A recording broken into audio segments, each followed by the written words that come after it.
Hello दोस्तों, स्वागत है आप सबका आपके अपने YouTube चैनल जॉर्डन्स एकेडमी पर। और मैं हूं आप सबका अपना जॉर्डन सर और लेकर आ गया हूं आपके लिए अपना एक नया वीडियो। और ये वीडियो लेक्चर नंबर होगा लेक्चर नंबर 4। और इस लेक्चर नंबर 4 जैसा कि आप जानते हो कि चल रही है हम लोगों की सेल सीरीज, और इस सेल सीरीज में लेक्चर नंबर 4 आ चुका है आपके सामने। और इस पूरे लेक्चर में हम और आप बात किसके बारे में करेंगे?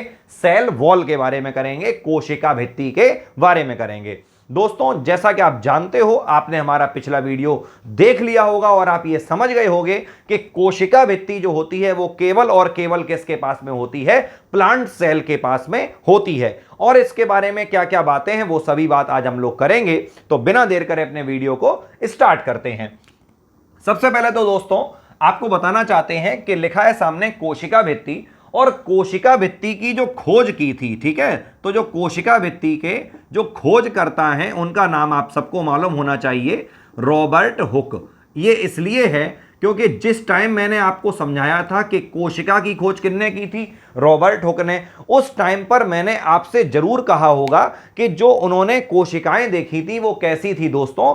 मृत थी, मरी हुई थी। और असल में उन्होंने कोशिकाओं को नहीं देखा था, उस समय उन्होंने देखा था कोशिका भित्ति को, याद रखना। तो वो जो कोशिका भित्ति की जो खोज है, जो सेल वॉल की डिस्कवरी है, वो किसने करी थी दोस्तों? रॉबर्ट हुक ने। और कहां पे की थी? तो आपको मालूम है, लकड़ी के एक टुकड़े में। और लकड़ी का टुकड़ा मतलब हो गया पेड़ पौधों की बात हो रही होगी। और उसमें क्या होती है? उसमें होती है कोशिका भित्ति। तुम्हें मालूम है प्लांट में होती है मोस्टली। तो याद रखें कि कोशिका भित्ति की खोज किसने की थी? रॉबर्ट हुक ने की थी। ठीक है दोस्तों, अब जरा मेरी बात को समझो। कोई भी कोशिका भित्ति होगी, कोई भी सेल वॉल होगी, तो वो हमेशा किसी भी कोशिका की सुरक्षा का काम करती है। दोस्तों, किसका काम करती है? सुरक्षा का काम करती है। सुरक्षा से मेरा मतलब कि बाहर से कोशिका को अगर कोई हानि पहुंच रही है, कोई डैमेज हो रहा है, तो उसको रोक लेती है कौन? कोशिका भित्ति। ठीक है दोस्तों।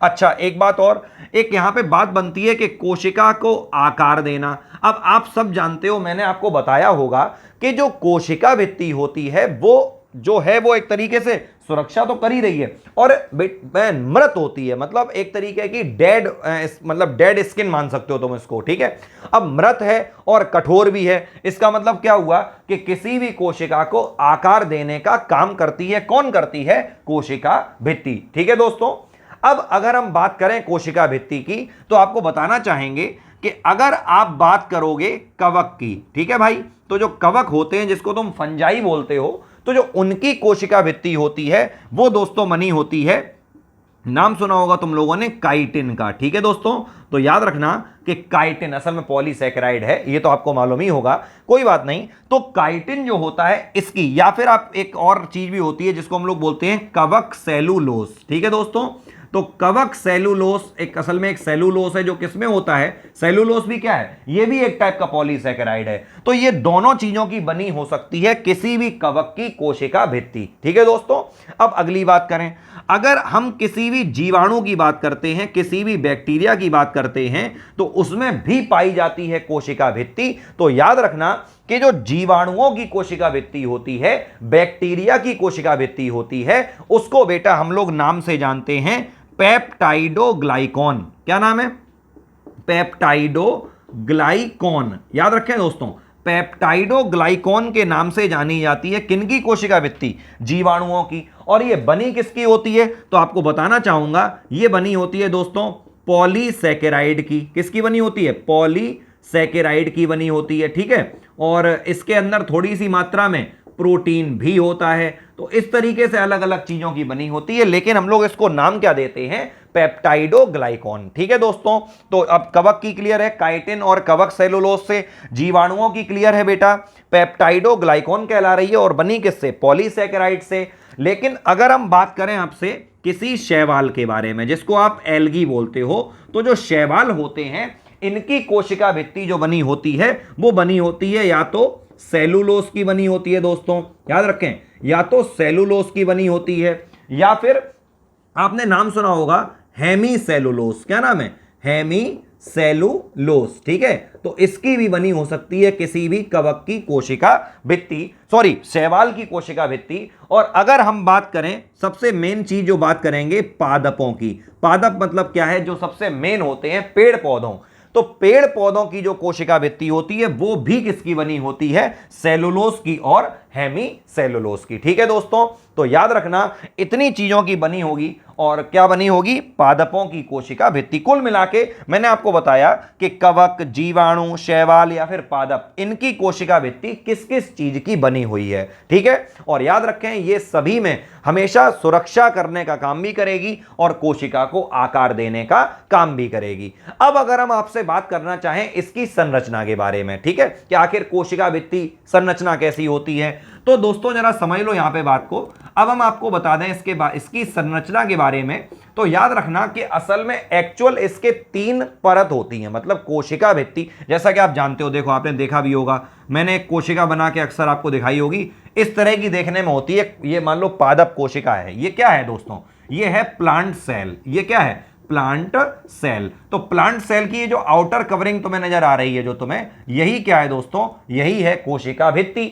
और ये जो कोशिका भित्ति है ये बनी होती है एक्चुअली 3 स्तरों की। कितने स्तरों की बनी होगी दोस्तों?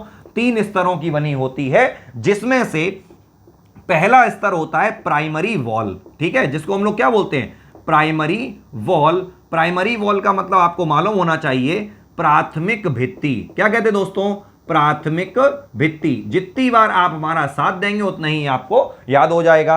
उसके बाद जो दूसरा वाला जो पार्ट है, मतलब इसका 3 स्तर है ना, उसमें से दूसरा जो स्तर है उसको बोलते हैं, हम लोग समझ गए होंगे, सेकेंडरी वॉल। क्या बोलते हैं? Secondary wall. सेकेंडरी वॉल का मतलब आपको मालूम होना चाहिए, कोई दिक्कत वाली बात नहीं है, द्वितीयक भित्ति बोलते हैं। और उसके बाद नंबर 3 पर आता है, भित्ति में मात्रा कुछ कंफ्यूजन होती है इसलिए छोटी की मात्रा चढ़ाएं हमेशा। और नंबर 3 पर होती है बेटा टर्शरी वॉल। ठीक है, जिसको हम लोग बोलते हैं टर्शरी, TERTIARY। ठीक है, टर्शरी वॉल। और टर्शरी वॉल का मतलब क्या होता है? तृतीयक भित्ति। क्या कहते हैं दोस्तों? तृतीयक भित्ति। उम्मीद है आपको ये 3 बातें क्लियर हो गई होंगी। तो अब समझो एक एक करके बात को दोस्तों। सबसे पहले बात करें प्राइमरी वॉल की, तो याद रखना इसमें जो मेन चीज होगी उसको हम लोग कहते हैं सेलुलोस माइक्रोफाइब्रिल। क्या बोलते हैं? Cellulose microfibril. असल में ये फाइब्रिल का मतलब हुआ एक तरीके के रेशे हैं। क्या हैं दोस्तों?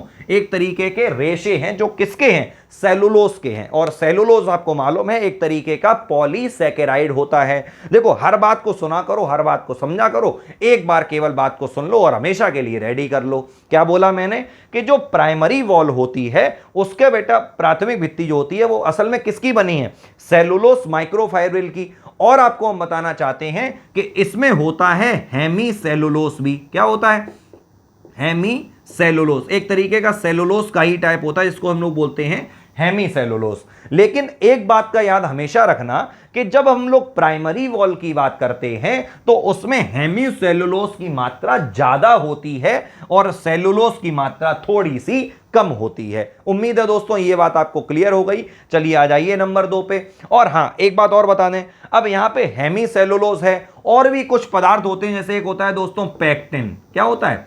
पैक्टिन एक पदार्थ होता है, यह भी पाया जाता है यहां पे। थोड़ा सा प्रोटीन भी होते हैं थोड़े बहुत। तो याद रखना कि जो ये वाला जो प्राइमरी वॉल है ये थोड़ी सी लचीली होगी। ठीक है, थोड़ी सी लचीली क्यों होगी? क्योंकि यहां पे सेलुलोस की मात्रा कम है और हेमी सेलुलोस की मात्रा ज्यादा है। अगर सेलुलोस होता तो ये कुछ टाइट हो जाती, तो थोड़ी सी लचीली है। क्यों है? क्योंकि यहां पे हेमी सेलुलोस की मात्रा ज्यादा होती है और हेमी सेलुलोस सेलुलोस की अपेक्षा थोड़ा सा लचीला होता है। ठीक है दोस्तों, अब आ जाइए किस पे? सेकेंडरी वॉल पे। तो सेकेंडरी वॉल में कोई टेंशन नहीं है। याद रखना कि सेकेंडरी वॉल भी किसकी बनी? इन्हीं दोनों चीजों की।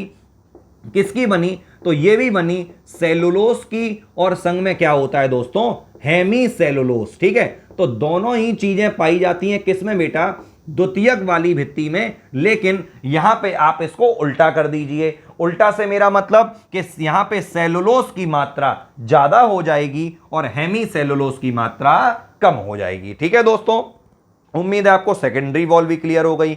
अब आ जाइए आप लोग टर्शरी वॉल पर, मतलब तृतीयक भित्ति के ऊपर। तो बेटा जो तृतीयक भित्ति होती है, पहली बात तो ये बहुत कम पौधों में पाई जाती है। जो ज्यादातर पेड़ पौधे होते हैं, जो ज्यादातर यहां पे मैंने एग्जांपल लिए हैं, इन सब में ही होती हैं मेनली 2 भित्तियां। लेकिन तीसरी भित्ति बहुत कम पौधों में होगी और वो भी होगी दोस्तों अनावृत बीजी पौधों में, जिसको तुम जिम्नोस्पर्म बोलते हो। क्या बोलते हो? जिम्नोस्पर्म। और सीधी सी अगर हम बात करना चाहें तुमसे उनकी पहचान की, तो मैंने आपको बता रखा है कि ऐसे पौधे जिनमें पुष्प नहीं लगते हैं, जिनमें फूल नहीं लगते हैं, उनको हम लोग क्या बोलते हैं? बहुत सिंपल सी पहचान है, अनावृत बीजी बोलते हैं। ठीक है दोस्तों, तो याद रखना कि उन पौधों में पाई जाती है ये टर्शरी भित्ति भी, और बाकी के जो पौधे होते हैं उनमें ये वाली भित्ति आपको देखने को थोड़ी सी कम मिलेगी। अब याद रखें, एक पदार्थ होता है दोस्तों जिसका नाम होता है जाइलन। क्या नाम होता है? जाइलन। तो इस जाइलन पदार्थ की बनी होती है क्या चीज? टर्शरी वॉल या फिर तृतीयक भित्ति, जो कि बहुत कम पाई जाती है। अब इसके बाद हम आपको एक चौथी चीज भी बताना चाहते हैं, जिसको हम लोग नाम देते हैं मध्य पटलिका। क्या बोलते हैं? मध्य पटलिका। वैसे तो उसको बोलते हैं इंग्लिश में मिडिल लेमिली। क्या बोलते हैं? मिडिल लेमिली या फिर मध्य पटलिका। ये क्या होती है? तो याद रखना कि दो कोशिका भित्ति को जोड़ने का काम कौन करती है दोस्तों? मध्य पटलिका। मध्य मतलब बीच में और पटलिका मतलब दो के बीच में, ऐसे समझ लो, जो दो कोशिका भित्ति को मिला रही है। ठीक है, तो इसमें क्या होगा? इसमें कुछ नहीं होगा, इसमें होगा थोड़ा सा कैल्शियम और इसमें होगा मैग्नीशियम। तो इन दो चीजों की बनी होती है मध्य पटलिका, जो कि क्या करती है? दो कोशिकाओं को मिलाने का काम करती है। ठीक है दोस्तों, अब इतनी बात तो हमने तुमसे करी किसके बारे में? कोशिका भित्ति के बारे में। अब अगर हम तुम्हें कुछ इसके बारे में एक्स्ट्रा सिखाना चाहें तो जरा बात को समझना। एक पदार्थ होता है, एक पदार्थ समझ लो, उस पदार्थ को बेटा हम लोग कहते हैं सोबेरिन। अब कुछ चीजें मैं तुम्हें एक्स्ट्रा सिखा रहा हूं। क्या बता रहा हूं? एक पदार्थ होता है सोबेरिन और एक पदार्थ होता है क्यूटिन। क्या नाम होता है? क्यूटिन। ठीक है, तो क्यूटिन और सोबेरिन ये दो पदार्थ भी पाए जा सकते हैं किसमें? कोशिका भित्ति में। अब अगर समझो, थोड़ा सा एक्स्ट्रा समझा रहा हूं, सुनते रहना बात को, कि अगर किसी भी पादप कोशिका के ऊपर, याद रखें, पादप कोशिका के ऊपर, ऊपर देखो, ये क्या हो गया? ये हो गया ऊपर और ये क्या हो गया? ये हो गया नीचे।